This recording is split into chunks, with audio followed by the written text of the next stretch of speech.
사도신경 신앙 고백함으로 주의 오전 예배 드리겠습니다.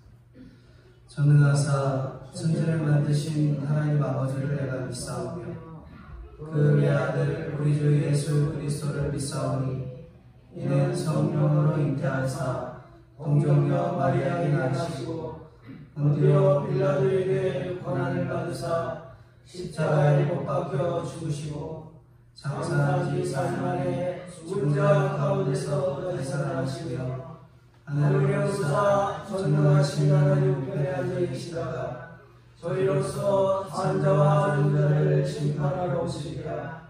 성령을 믿사오며 거룩한 공회와 성도가 서로 유통하는 것과 죄를 사하여 주시는 것과 몸이 다시 사는 것과 영원히 사는 것을 믿사옵나이다. 아멘. 거룩하시고 자비로우신 하나님, 감사하고 감사합니다. 벌레와 같고 찌개와 같고 아버지 하나님, 영원히 죄악으로 망할 수밖에 없는 저희들을 주님이 친히 십자가에서 죽으심으로 우리의 죄를 다 대속해 주시고 부활의 생명을 주셔서 거듭나게 해주시고 하나님의 자녀 삼아주신 하나님, 감사하고 감사합니다. 이 세상을 돌이켜볼 때에 여러 가지 전염병으로 인하여 창궐하고 있사오고 더 무서운 것은 이 세상이 죄악이 간영함으로 말미암아 노아의 시대와 같이 사람들이 먹고 마시고 시가고 창하고 사고 팔고 하는 이 세계를 당하였습니다. 아버지 하나님, 이 세상을 따라가지 않게 하여 주시고 슬기로운 다섯 처녀와 같이 기름을 준비해서 늘 깨어있으므로 다시 오시는 주님을 영접할 수 있는 저희들 다 되게 주시옵소서. 세상의 여러 가지 사건과 조건을 두려워하는 것이 아니라 하나님께서 아버지 하나님 긍휼을 베풀어 주셔서 하나님의 은혜가 아니면 살 수 없는 것을 저희들에게 깨닫게 해주신 하나님, 감사하고 감사합니다. 예수님을 믿는 성도는 예수님을 바라보라고 말씀했습니다.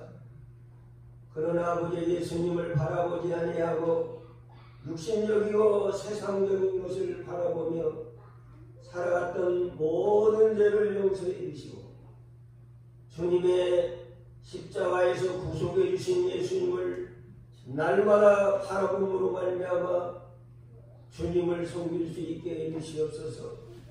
그러려면 높은 산에 올라가라고 했사오니 날마다 하나님을 사모함으로 말미암아 아버지 하나님, 이렇게 오직 여호와를 앙망하는 생을 얻는다고 했사오니 날마다 여호와를 앙망함으로 높은 산에 올라가 날마다 주님과 교제함으로 주님을 섬길 수 있는 저희들이 되어서 우리의 인격과 성품이 예수님을 점점 닮아가며 주님을 섬길 수 있는 놀라운 복을 허락해 주시옵소서. 아버지 하나님, 예수님을 바라보려면 예수님이 계신 말씀 있는 곳으로 이렇게 바라보라고 하였습니다.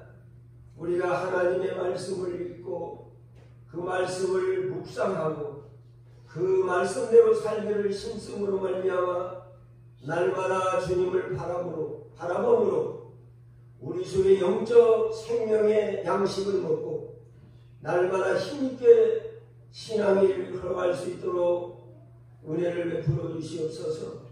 사람이 떡으로만 사는 것이 아니라 하나님의 입으로 나오는 말씀으로 산다는 것을 깨닫고 날마다 말씀을 먹고 힘있게 신앙생활함으로 말미암아 주님의 뜻을 기쁘게 드리며 믿음으로 살아가는 저희들 다 되게 주시옵소서. 아버지 하나님 긍휼을 베풀어 주셔서 코로나로 말미암아 예배가 드리는데 지장하는 가운데 있사오니 주여 불쌍히 여겨주셔서 하나님 앞에 정상적으로 예배 드릴 수 있도록 은혜를 입혀 주시옵소서. 이 한 시간도 예배의 시정을 주께서 주관해 주시고 마귀를 다 물리쳐 주시옵소서. 예수님의 이름으로 기도드리옵나이다. 아멘. 말씀 보겠습니다. 성경 말씀은 마태복음 17장. 마태복음 17장 14절부터 보겠습니다. 마태복음 17장 14절부터 27절까지 제가 봉독해 드리겠습니다.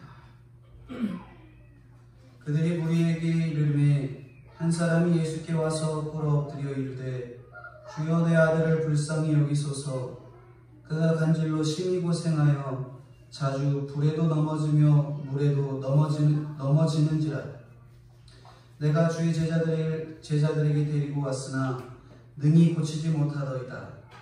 예수께서 대답하여 이르시되 믿음이 없고 패역한 세대여, 내가 얼마나 너희와 함께 있으며 얼마나 너희에게 참으리요. 그를 이리로 데려오라 하시니 이에 예수께서 꾸짖으시니 귀신이 나가고 아이가 그때부터 나으니라. 이때 제자들이 조용히 예수께 나와 이르되 우리는 어찌하여 쫓아내지 못하였나이까. 이르시되 너희 믿음이 작은 까닭이니라. 진실로 너희에게 이르노니 만일 너희에게 믿음이 겨자씨 한 알만큼만 있어도 이 산을 명하여 여기서 저기로 옮겨지라 하면 옮겨질 것이요 또 너희가 못할 것이 없으리라. 갈릴리에 모일 때에 예수께서 제자들에게 이르시되 인자가 장차 사람들의 손에 넘겨져 죽임을 당하고 제3일에 살아나리라 하시니 제자들이 매우 근심하더라. 가버나움에 이르니 반세계를 받는 자들이 베드로에게 나와 이르되 너희 선생은 반세계를 내지 아니하느냐. 이르되 내신다 하고 집에 들어가니 예수께서 먼저 이르시되 시몬아 내 생각은 어떠하냐. 세상 임금들이 누구에게 관세와 곡세를 받느냐. 자기 아들에게냐 타인에게냐. 베드로가 이르되 타인에게니이다. 예수께서 이르시되 그렇다면 아들들은 세를 면하리라. 27절 같이 보겠습니다. 그러나 우리가 그들이 실족하지 않게 하기 위하여 내가 바다에 가서 낚시를 던져 먼저 오르는 고기를 가져 입을 열면 돈 한 세겔을 얻을 것이니 가져다가 나와 너를 위하여 주라 하시니라. 아멘. 마태복음 17장 14절부터 27절까지 산을 옮기는 믿음이라는 말씀으로 살펴보겠습니다. 세상에는 다양한 존재가 있습니다.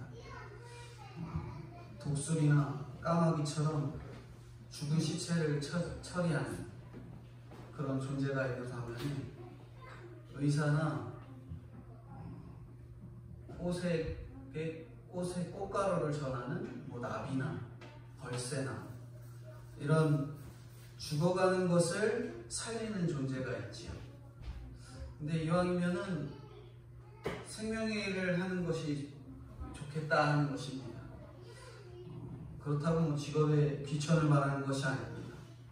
생명과 관련된 구원과 관련된 어떤 거예요? 생명과 관련된 구원과 관련된 일을 하는 것이 좋다는 것이죠. 그래서 오늘 본문은 우리에게 생명과 관련된 산을 옮기는 믿음이 필요하다라는 것을 말씀해주고 있습니다.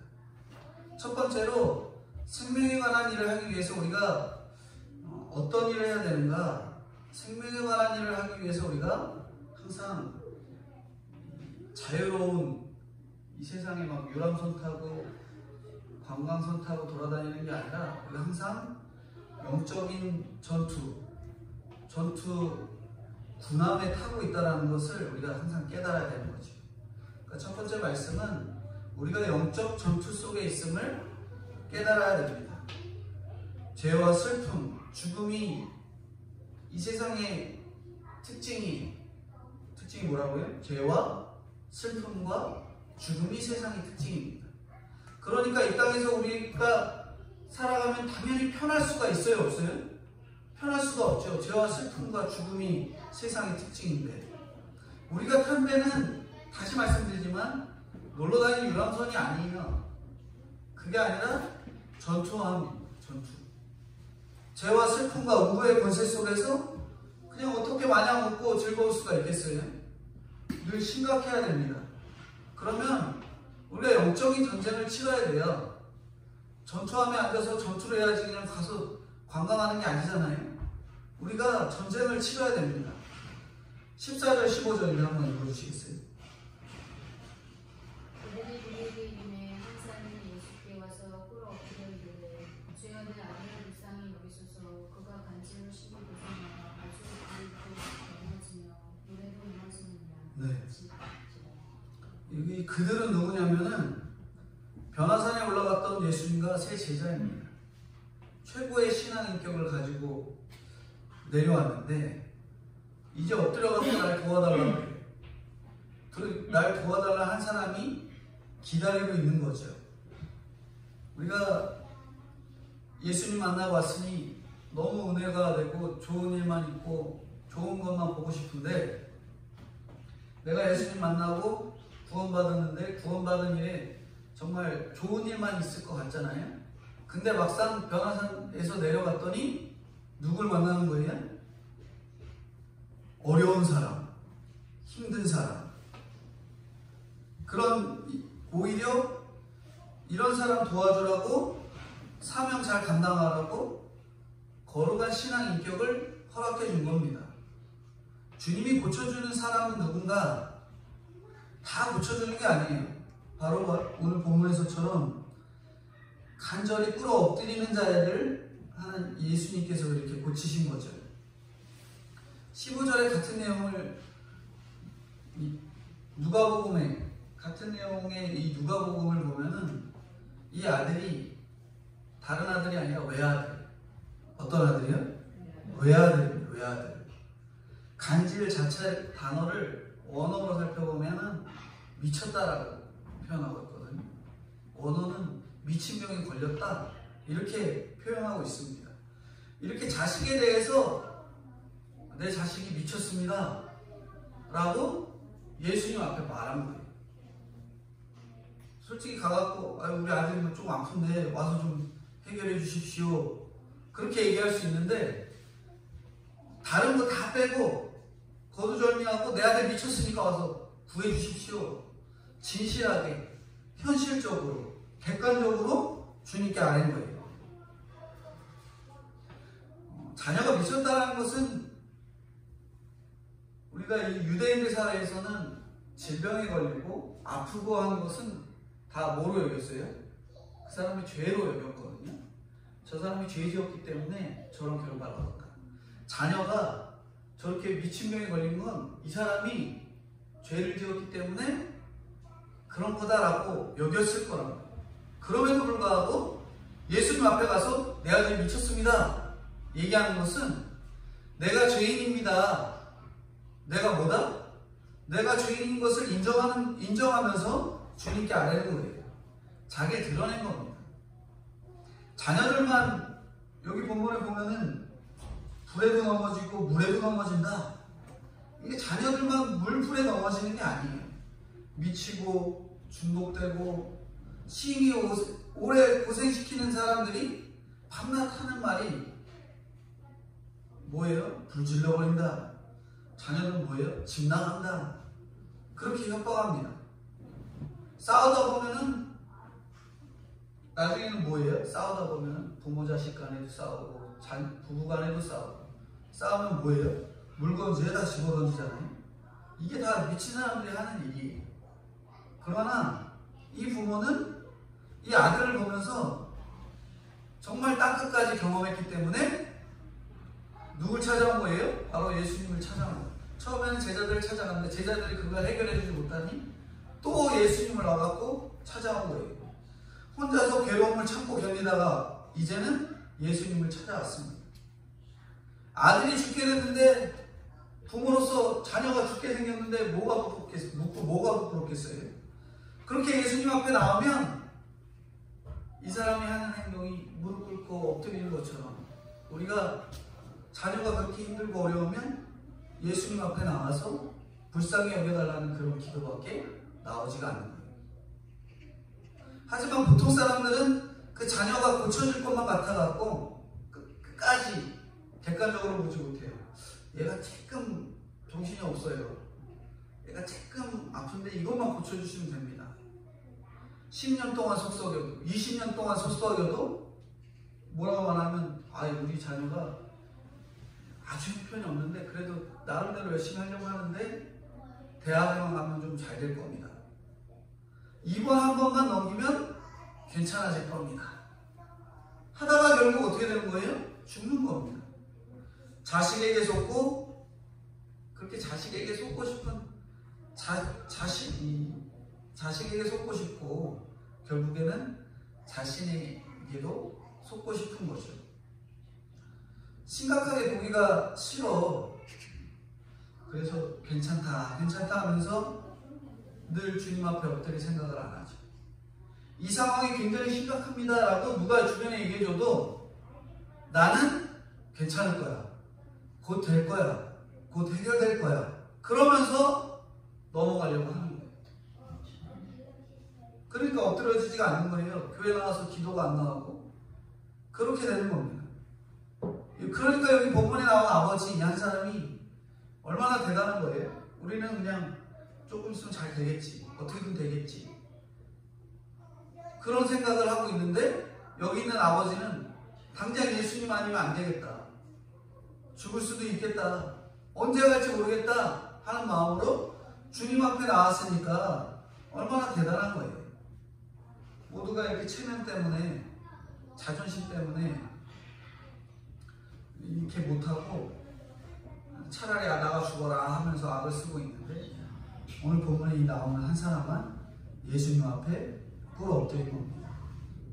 이렇게 자녀의 병을 공개해가면서 자기에게 죄가 있다는 것을 스스로가 공개한 거예요.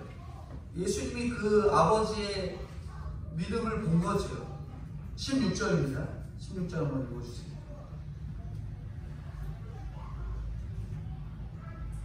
내가 주 제자들에게 데리고 왔으나 능히 고치지 못하더이다. 네. 이렇게 힘든 자신을 드러내고 고치지 못할 제자들에게 간 거예요. 내가 이런 거 저런 거 다 얘기하고 보여주고 제자들한테 얘기했는데 제자들이 고쳐주지 못한 거죠. 여기 본문에 나오는 이 본문 이전에 나오는 사두개인이나 바리새인들 그들에게 이런 얘기하면 그 사람들이 뭐라고 할까요? 이 부정한 것 이거 어디가 여기라고 오래 오지 말고 내쫓았겠죠. 또 자기 드러내 보여줘. 그렇게 자기 드러내 보여줘도 고쳐줄 제자가 있고 못 고쳐줄 제자가 있는 겁니다. 지금 이 제자들에겐 도울 힘이 없는 거예요. 왜 도울 힘이 없는가? 왜냐하면 이미 이 미쳐버린 이 사람 고쳐줄 일이 자기가 해야 될 일이 아니라고 생각하는 거예요. 이미 영광만 보고 왔고 놀라운 것들만 지켜보고 왔던 자기들은 이런 지저분한 일, 그런 거 내 일이 아니라고 생각하는 거예요. 예수님과 같이 있을 때는 그렇지 않았는데 변화산에 가고 없으니까 자기들이 힘이 빠지고 사람들한테도 관심도 없고 제자들은 예수님 따라다니는 사역에만 관심이 있었지 힘들고 어려운 사람들, 고통스러운 사람들에는 그만큼 관심이 없었다는 거예요. 예수님만 바라봤지 힘들고 어려운 사람들은 자기 눈에 들어오지도 못했던 거죠. 17절입니다. 17절 같이 보겠습니다. 예수께서 대답하여 이르시되 믿음이 없고 폐악한 세대여 내가 얼마나 너희와 함께 있으며 얼마나 너희에게 참으리요 그를 이리로 데려오라 하시니라. 고치지 못하는 이유가 있는데 그 고치지 못하는 이유가 뭐라고 그러면 믿음이 없고 패역하기에 고치지 못했다. 언어로 보면 계속 불신앙의 영향을 받고 있다라는 뜻으로 그들이 고치지 못했다는 거죠. 아직 불신앙의 영향을 받고 있으니까 니들이 고치지 못한다 이런 거예요. 한번 말씀을 들었어도 우리가 일주일간 한번 주일 예배 딱 한 번 말씀 기억하고 일주일 동안 영적인 싸움에서 다 이겨요? 그게 아니잖아요. 매일 말씀 보고 기도하고 묵상하고 또 잘 때 기도하고 일어날 때 기도하고 중간에 기도하고 밥 먹을 때 기도하고 그래야지 신앙적으로 유지하고 지켜나갈 수 있는 거잖아요. 제자들이라도 신앙 고백까지 했어도 못 고칩니다. 바리새인이나 사두개인들 같이 식구들이 뭘 말해? 뭘 그렇게 다 말해? 지만 망하는 거 그거 뭘 다 말해? 그런다고 말하는 거지. 그렇게 얘기하면 우리도 계속 불신앙의 영향을 받습니다. 너 그렇게 신앙생활하면서 뭘또 되게 자세하게 시시콜콜한 거 다 다른 사람한테 얘기하고 기도해달라고 얘기하고 하나님 앞에 구하면서 얘기하냐. 그런 얘기 자꾸 옆에서 들으면 그래 이거 뭐 내가 굳이 얘기할 필요 있겠어. 괜히 내 치고만 들어가는 거지. 드러나는 거지. 그러면서 불신앙의 영향을 계속 받고 나가는 거예요. 뭐 굳이 이딴 것까지 얘기할 필요가 있겠냐 라고 하는 말에 자꾸 귀가 솔깃해서 기도해야 될 일들이 있으면 기도하는 분들한테 기도해달라고 부탁도 못하고 이런 시끌컬한 거 굳이 얘기할 필요 없겠지 하면서 이제는 넘어가는 겁니다. 그전에는 막 신앙이 좋아서 다 얘기하고 이거 기도해달라 저거 기도해달라 하나님 앞에 또 기도하면 매달릴 때는 신앙적으로 잘 잡혀있다가도 세상 사람들이 시시콜콜한 거 뭐하러 얘기하냐 하니까 점점 귀가 얇아졌고 그래 이건 얘기 안 해도 되겠지 저런 건 얘기 안 해도 되겠지 하면서 불신앙의 영향을 계속 받기 시작합니다. 내가 얼마나 너희와 함께 있으며 얼마나 너희에게 참으리요 이렇게 말씀하잖아요. 불신앙의 영향을 받는 사람들에게 주님이 참으셔야 할 일이 많습니다. 철이 들면은 잘해야 하는데 신앙생활에서 성인 아이가 많은 거예요. 성인 아이. 제자들이 그랬죠. 이미 3년 동안 잘 따라왔는데 그들의 신앙 수준은 아이예요. 아이라는 겁니다. 우리는 주로 자존심과 학벌, 가족이 내 말을 듣지 않는 것 때문에 주로 우리가 참을 수 없어 하잖아요. 자존심 때문에 보통 우리가 싸우지. 다투고 참지는 못하고. 예수님은 제자들이 뭘 못해서 참지 못하는 거예요? 사역을 못해서 참지 못하는 거죠. 사역을. 하나님이 애통함으로 참을 수가 없는 겁니다. 죄와 슬픔에 탄식하면 스트레스가 많을 수밖에 없어요. 배우자와 자녀가 예수 안 믿고 중독에 빠져서 집 나가는데 우리가 어떻게 마냥 웃을 수만 있을 수 있겠어요? 주님처럼 탄식해야 됩니다. 탄식해야 된다라고 말씀한 거죠. 예수님께서 그를 이리로 데려오라 하십니다. 여기 이리로가 뭐냐면은 제자들이 아닌 자신의 죄를 자복하는 자의 말을 알아들을 수 있는 그 예수님. 그 예수님 앞으로 데려오라고 하는 거죠. 나는 죄를 다 구하면서까지 제자들 앞에 갔는데 제자들이 그거 전혀 못 알아듣고 왜 우리는 병 못 고치지? 그러고 있는 거예요. 이미 이들은 이런 사람 만나도 아무 소용없고 이 사람이 죄고해도 죄라고 인정 못하고 이런 사람 내가 왜 고쳐야 되지 속으로 하고 있으니까 이미 고치지 못하는 그들을 가운데서 예수님께서 이미 그들 가운데서 이리로 데려와. 예수님 앞으로 데려와라. 니들이 죄를 자복하고 깨닫는 그 죄를 깨닫는 예수님 앞으로 데려오라고 말씀하는 겁니다. 18절인데 18절 한번 다른 거 읽어주십시오. 예수께서 꾸짖으시니 귀신이 나가고 아이가 그때부터 나으니라. 네. 귀신은 우리가 무서워하는 대상이 아니에요. 저희 어린 아이들이 가끔 이 만화에 보면 귀신 얘기가 나오는데 그거 보면은 무섭대요. 그리고 잘 때 그게 생각나나 봐요. 그게 귀신 나왔던 게 생각나서 혼자 못 자겠대. 옆에서 자라고. 근데 여기 성경에서 분명하게 말합니다. 귀신은 무서움의 대상이 아니라 무슨 대상이에요? 뭐 하고 있어요? 예수님께서 꾸짖으셨죠? 예수님께서 하시는 말씀이 바로 그겁니다. 귀신은 무서움의 대상이 아니라 꾸짖음의 대상이에요.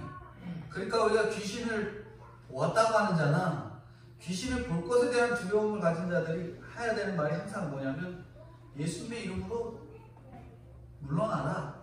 꾸짖으셔야 돼요. 그러면 얼마든지 꾸짖고 그들을 내보낼 수 있습니다. 무서워하지 말고 꾸짖어야 한다는 거죠. 이 본문의 아버지는 자신의 아들이 미쳐서 심히 고생하고 있다고 그 힘든 이야기를 드러냈습니다. 이것이 곧 자기 부인이고요. 주님을 시인하는 거예요. 예수님께 드러내면 그 속의 귀신이 예수님을 보고 거꾸러지는 거예요. 우리가 예수님을 보고 시인하면 우리가 예수님을 시인한 자로서 귀신에게 물러나라 꾸짖으면 귀신이 어떻게 되는 거예요? 떠나가게 되고 물러나게 되는 겁니다. 이게 바로 우리가 예수님이 함께하는 자들의 모습인 거죠. 개도 자기를 무서워하는 사람 보고 자기 무서워하는 사람 짚고 물고 뜯으려고 하죠. 근데 눈 똑바로 보고 무서워하지 않는 사람은 어떻게 해요? 가만히 쳐다보다가 이 사람이 나를 무서워하진 않는구나. 그러면서 깨갱거리고 꼬리를 내리죠. 그렇게 걔도 도망을 갑니다. 19절 말씀입니다. 19절 같이 읽겠습니다.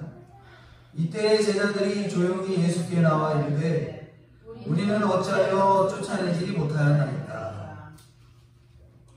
여기 보면은 제자들의 특징이 있습니다.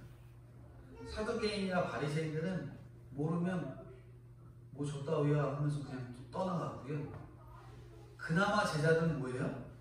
모르니까 뭐예요? 물어봅니다. 물어봐. 그에 비하면 제자들은 늘 예수님께 물어보는 거예요. 이 점은 제자들이 유일하게 높이 살만한 한 가지입니다. 우리가 못해도 이 제자들의 모습만큼은 해야 돼요. 항상 근심되고 걱정되는 일 속에 있으면 해야 되는 게 뭐냐면 하나님 감사합니다는 할 줄 몰라도 물어보세요. 하나님 왜 이런 일이 있습니까? 라고 물어볼 줄 아는 게 제자들의 모습이었어요. 그러니까 제자들이라도 붙여놨던 거죠. 예수님을 팔아넘긴 유다는 예수님께서 너희 중에 한 사람이 나를 팔 거다 이 말을 하니까 유다는 뭐예요? 예수님께 입 맞추고 나가버리거든요. 근데 다른 제자들은 뭐예요? 그 사람이 접니까? 저예요? 물어보는 거예요. 이게 바로 제자들의 모습입니다. 질문이라고 합니다. 우리가 바로 제자들보다 제자들 수준의 만큼이라도 가기 위해서는 항상 어떤 일들이 있고 어떤 상황이 펼쳐져도 주님께 질문할 수 있는 그런 수준까지는 가야지 제자들이 되는 거예요.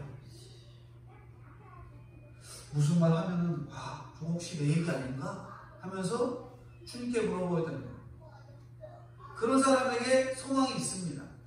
말씀 들으면서 저거는 내 얘기 아닌데 왜 저 쓰잘데기 없는 얘기 또 왜 나한테 하는 거지? 그 얘기가 아니라 저게 혹시 내 얘기가 아닌가? 저게 꼭 나에게 필요한 말씀이 아닌가? 그것으로 들릴 때 그 사람한테 소망이 있는 거예요. 그러니까 왜 목사님은 왜 내 얘기만 하지? 그러면 그나마 감사할 줄 아셔야 돼요. 내 얘기를 들을 줄 아니까 얼마나 감사해요? 하나님의 말씀이 나에게 들리는 말씀으로 들리니 감사할 수 아는 거죠. 그게 감사하는 사람, 감사로 나와야지 불평과 불만으로 나오면 안 된다는 거죠. 제자들은 그렇게 질문하면서도 그게 하나님이 나에게 뭔가 말씀해 주시고자 하는 뜻으로 들리는 그들이었기 때문에 진정한 소망이 있었습니다. 제자들이 자기들은 왜 못 쫓아내느냐라고 이렇게 묻잖아요. 자기들에게 욕심이 있다는 걸 스스로 알지 못합니다. 남아있던 제자들은 새 제자만 변화산에 데려가니까 속으로 어떤 마음이 있었을까요? 왜 저것들만 데려가지? 나도 제자인데 왜 쟤네만 제자야? 나는 제자가 아니고 쟤네만 제자야?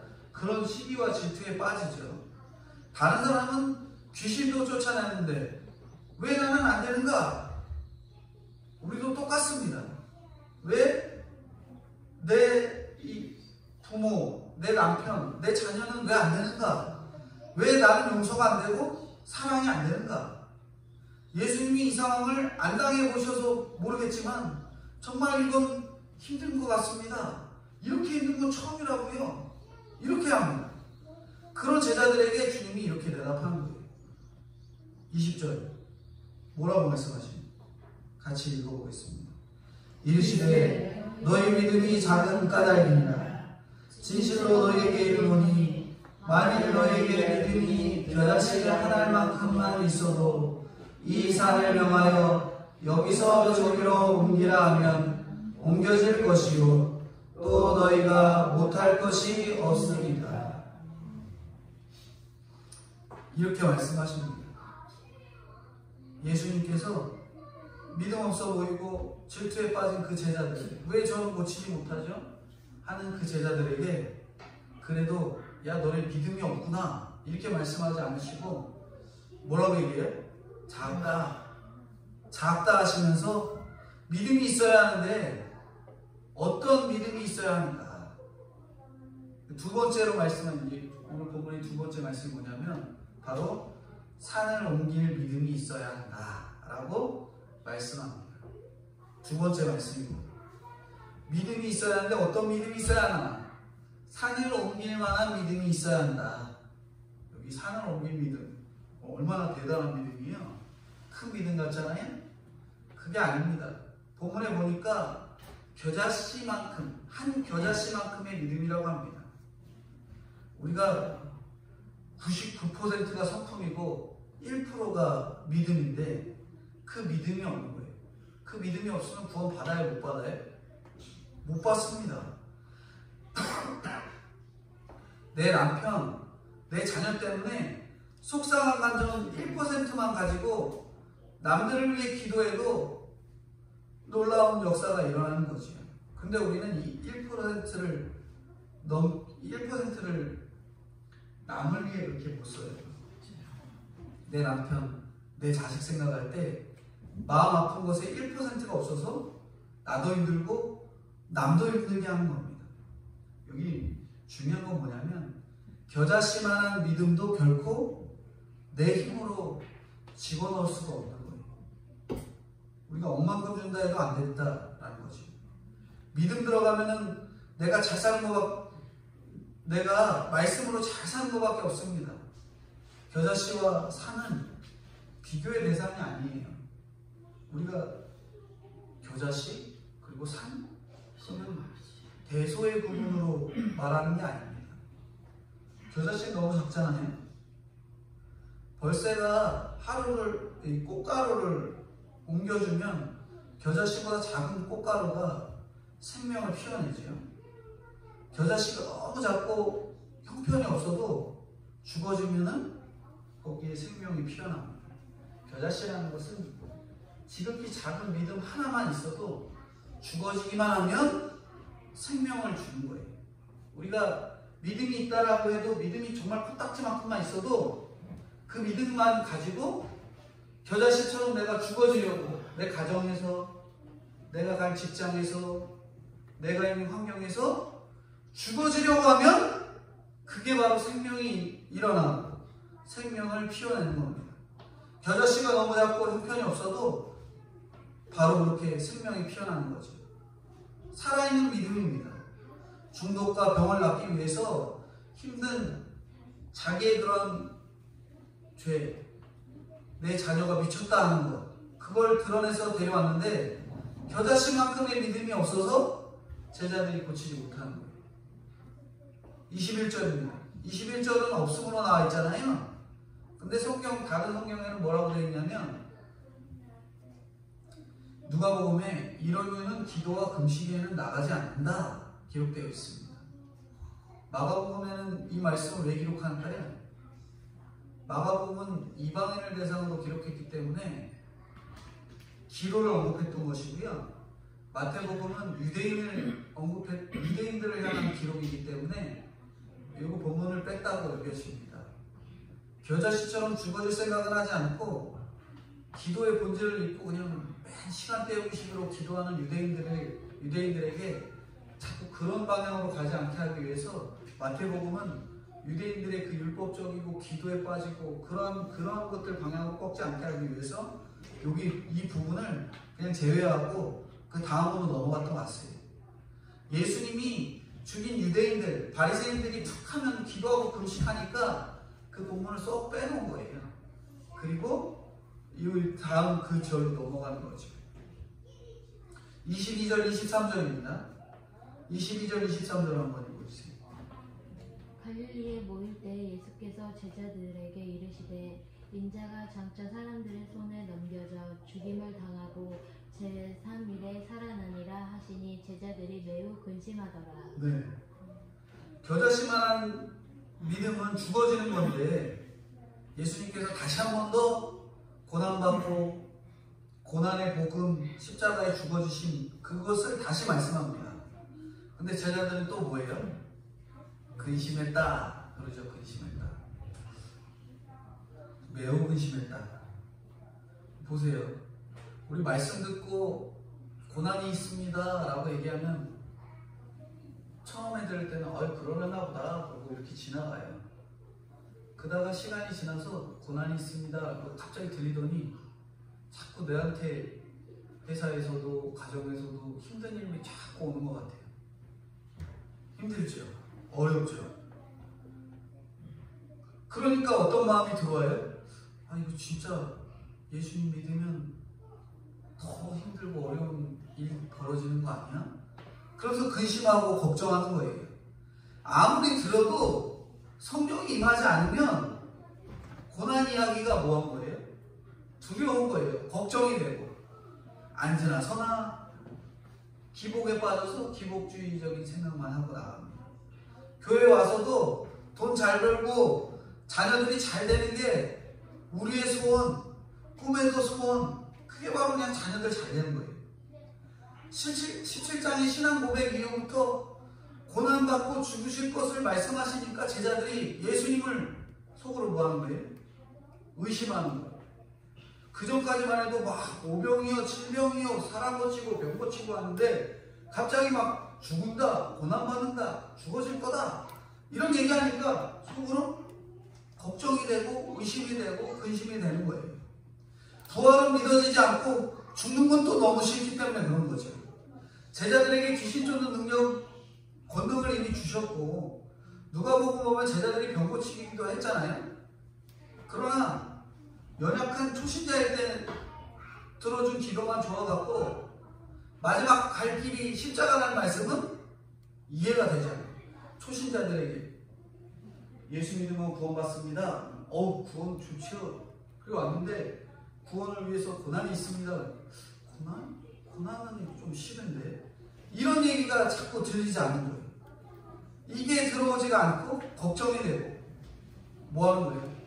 제발 그리하지 마옵소서 이러는 거예요. 초막 짓고 거기 살겠습니다 하고 베드로와 같은 생각을 하고 있는 거죠.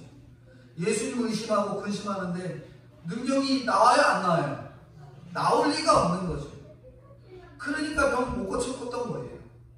음부의 세력을 세 가지로 표현하면 뭐냐면 죄와 슬픔과 죽음, 이걸 아까도 말씀드렸는데, 근데 이 십자가가 두렵고 오직 병나음과 자녀 성공만 목적이라면 죄와 슬픔과 죽음의 문제를 끝까지 해결받지 못합니다. 그냥 잘 되는 거, 우리 식구, 내 자녀 잘 되는 것만 생각하고 예수님 믿었는데 십자가 얘기하고 죽어지고 음부 얘기하고 막 이러니까 뭐지? 예수 믿는 게 이런 거였어? 이게 맞는 거야?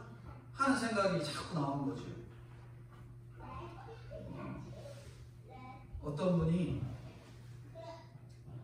자녀가 막 외국에서 공부하는데 의사하고 막 너무나 이렇게 잘 나가는 거죠. 이게 부모님이 맨 자랑거리였을 거예요. 근데 어느 날 자녀가 큰 병에 걸려갖고 어려움을 겪는다라고 하더라고요.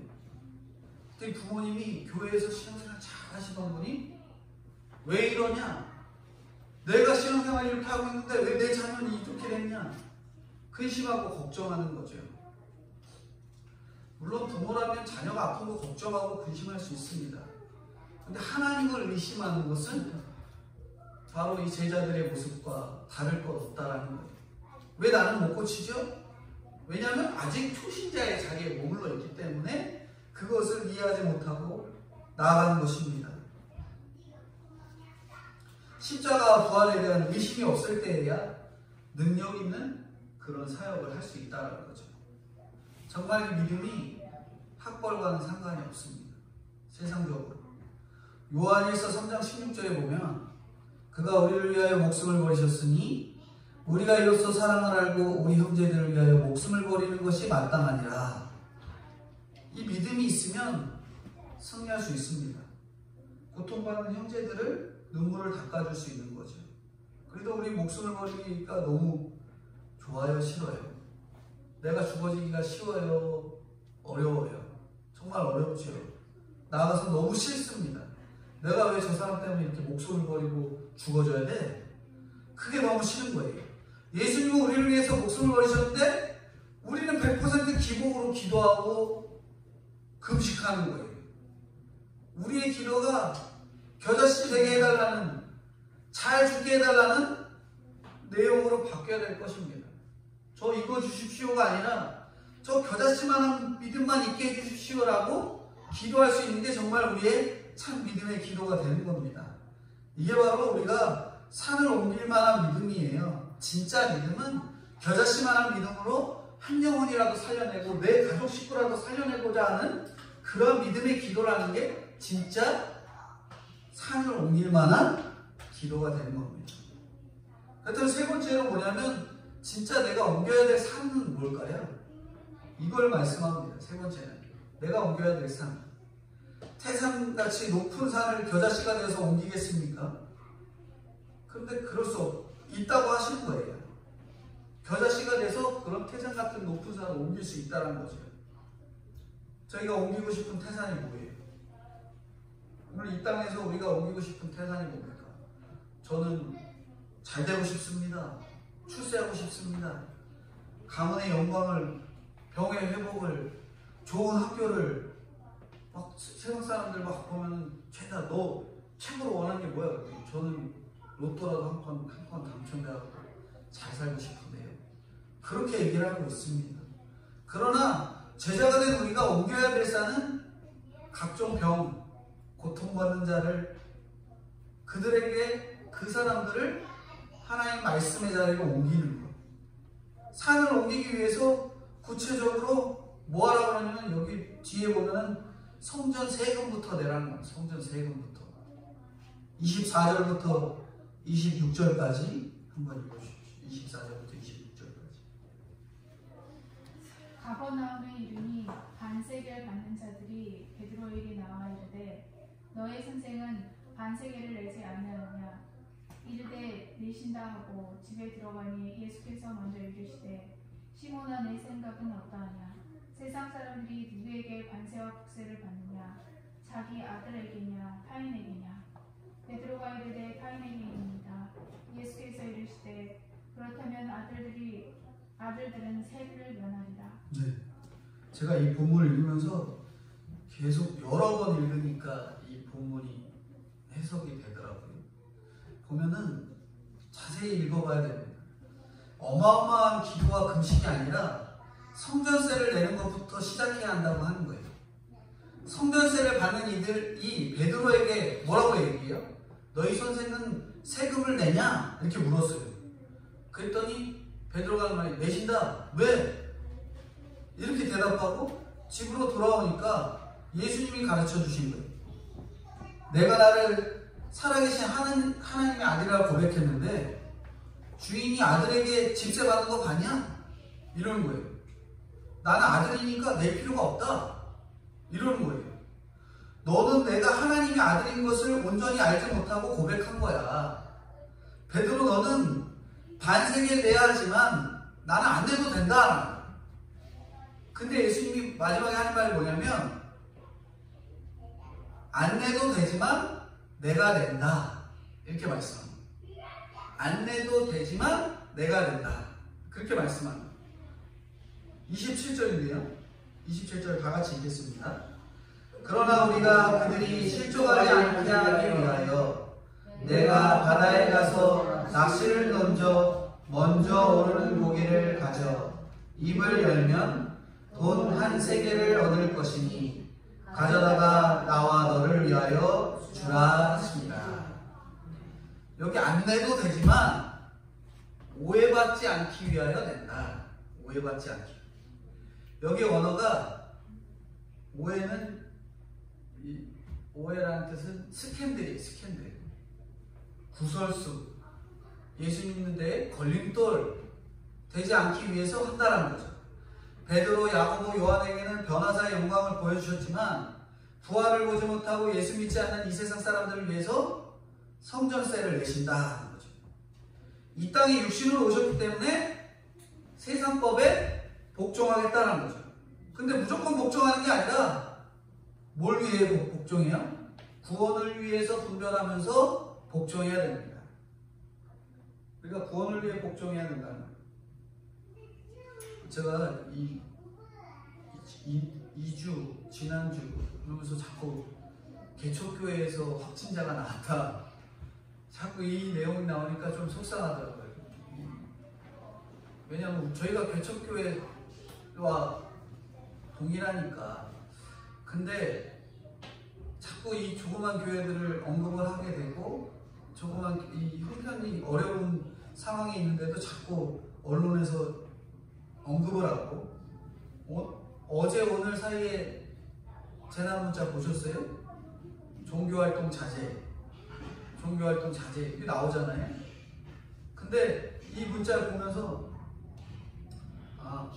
참 걱정이다. 우리 성도님들이 보고 근심되고 걱정되게 하는 부분이 있구나 하는 생각이 또 나오게 되고, 또 다른 한편으로는 국가적으로 시행되는 생활 거리두기를 이미 선포한 거기 때문에 우리가 국가적으로 선포된 이것들을 지키는 것 또한 우리의 일이기 때문에 걱정되기도 하면서 우리가 해야 될 일들을 또 다 하고, 예배 또한 믿음을 가지고 사명을 다하고, 이걸 다하기 위해서 저기에서 말하는 규칙, 그것들을 다 지키는 게 우리가 해야 될 일이고, 예배 또한 나름대로 최소한의 것들로 지키도록 하는 것이 우리의 일이라는 거죠. 그냥 나는 안 하겠다, 뭐 하지 말자, 그냥 뭐 대충 넘어가자, 그게 아니라 해야 될 것 하고 지켜야 될 것 하고 분별해서 복종해야 하는 것이 바로 우리의 의무라는 거죠. 의무를 다하기 위해서 성전세를 내기로 한다면 변화사의 영광을 함께 하신 주님은 이제 사명의 땅에서도 함께 하겠다 이렇게 하십니다. 물고기 입에 한 세겔이 들어있는 거죠. 내가 기득권 포기하고 안 내도 되는 이 성전세를 내기로 하면은 이렇게 예수님께서 기적적인 방법으로 딱 맞는 한 세겔을 주시는 거예요. 그래서 날마다 이 은혜의 한 세겔을 구해야 됩니다. 우리가 100세겔 주면 더 좋을 텐데요, 이게 아니라 이렇게 딱 맞는 은혜를 주시는 거예요. 우리가 이게 딱 맞는 은혜를 주십니다.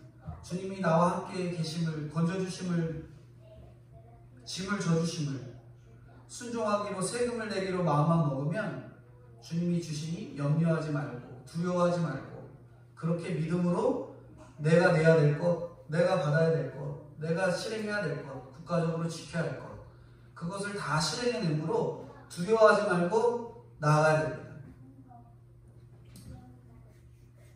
결론인데요, 우리가 단번에 가는 게 아닙니다. 산을 옮기는 믿음은 단번에 가는 게 아니에요.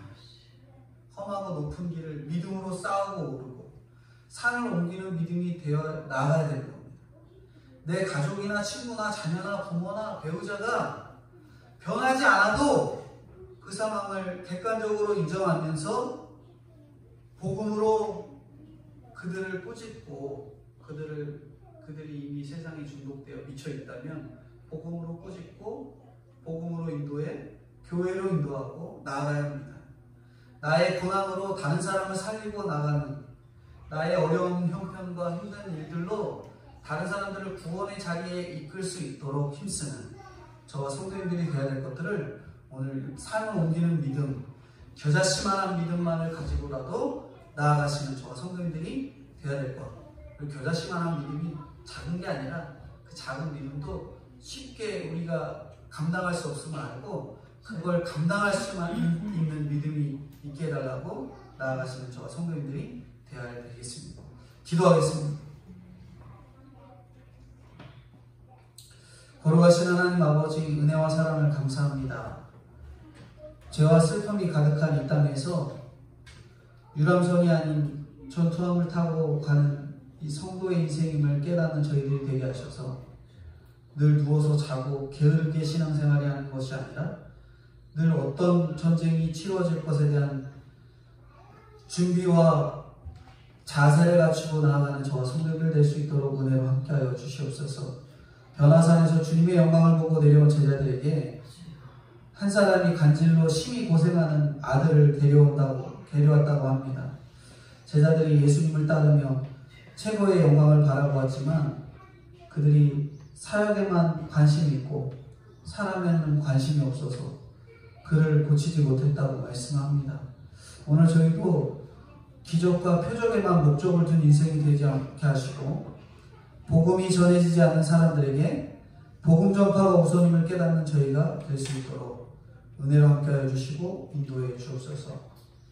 주일에 은혜를 받았다고 큰 영광을 받았다고 능력이 유지되는 것이 아님을 저희들이 기억하고 한 주간 집에 돌아가 신앙생활의 끈을 놓지 아니하고 기도하고 말씀 묵상하고 나름대로의 신앙생활, 예배생활, 기도생활을 잘 이어나가서 하나님께서 기뻐하시는, 특별히 나의 죄를 늘 살펴 믿음의 능력을 갖추어 나아가도록 인도함 받는 저와 성도님들 될 수 있도록 은혜로 함께하여 주시옵소서. 특별히 예수님께서 그 미친 자, 특별히 이 병든 자에게 꾸짖으시니 그 병이 물러갔다고 말씀하고 있습니다. 귀신은 무서움의 대상이 아니라 꾸짖음의 대상이라고 말씀하고 있는데 저희들이 나아가 주변에 있는 가족에게, 친구에게, 특별히 직장 선후배에게 이 믿음의 꾸짖음을 하여 그들의 안에 있는 이 세상적인 이 귀신들이 다 물러나 복음이 들어가 믿음의 자녀의 반열에 이르도록 복음을 전하고 그 사명들을 감당하는 저와 성도님들 될 수 있도록 은혜로 함께하여 주시옵소서. 하나님, 기도하는 것은 이 코로나 상황으로 인해 믿음 지키고 신앙생활하는 것이 참으로 어려운 상황이 있습니다. 예배를 사모하고 예배의 모임을 힘써야겠지만 주일 예배와 그 외의 것들은 제약을 받는 이러한 상황이 있습니다. 하나님, 안타깝고 불쌍히 여겨주시어서 코로나 바이러스로 인한 이 모든 문제들이 믿음의 일들로 해결되게 하시고 특별히 바이러스 백신이 개발되어 하나님, 이 코로나 바이러스로 인해 더 이상의 신앙의 생활에 흔들림이 없을 수 있도록 주님 은혜로 함께하여 주시고 인도해 주시옵소서. 차별금지법이나 낙태법이 제정되지 않도록 도와주시고 하나님께서 원하시지 않는 이 세상의 법들이 제정되지 않도록 주님 은혜로 함께하여 주시고 인도해 주옵소서. 교회 성도님들에게 믿음으로 지켜주사 예배에 참석하지 않는 이 상황들 속에서도 믿음을 지켜 예배를 사모하는 마음 부어주시고 주님의 은혜 가운데 엎드려지며 참석하고 특별히 온라인으로 드려지는 예배 시간마저도 하나님 아버지 앞에 드리는 귀한 시간으로 여기고 참석할 수 있도록 은혜로 함께해 주시고 인도해 주시고 특별히 사랑하는 자녀들 주일학교 예배가 없습니다. 주님 불쌍히 여겨주셔서 어린 자녀들의 마음에 복음이 들어가 성장하도록 하게 하시고 겨자씨만한 믿음이 어려서부터 들어가 성장하는 귀한 믿음이 자라날 수 있도록 은혜로 함께하여 주시고 인도해 주옵소서. 감사드리옵고 예수 그리스도의 이름 받들어 기도드리옵나이다. 아멘. 기도하겠습니다. 지금은 우리 주 예수 그리스도의 은혜와 아버지 하나님의 무한하신 사랑하심과 성령님의 교통 감화 인도하심이 겨자씨만한 믿음만을 가지고 산을 옮길 만한 그러한 믿음까지 세워져 나아가는 저와 동식교회 성도님들의 머리 위에 영원토록 함께 계실지어다. 아멘.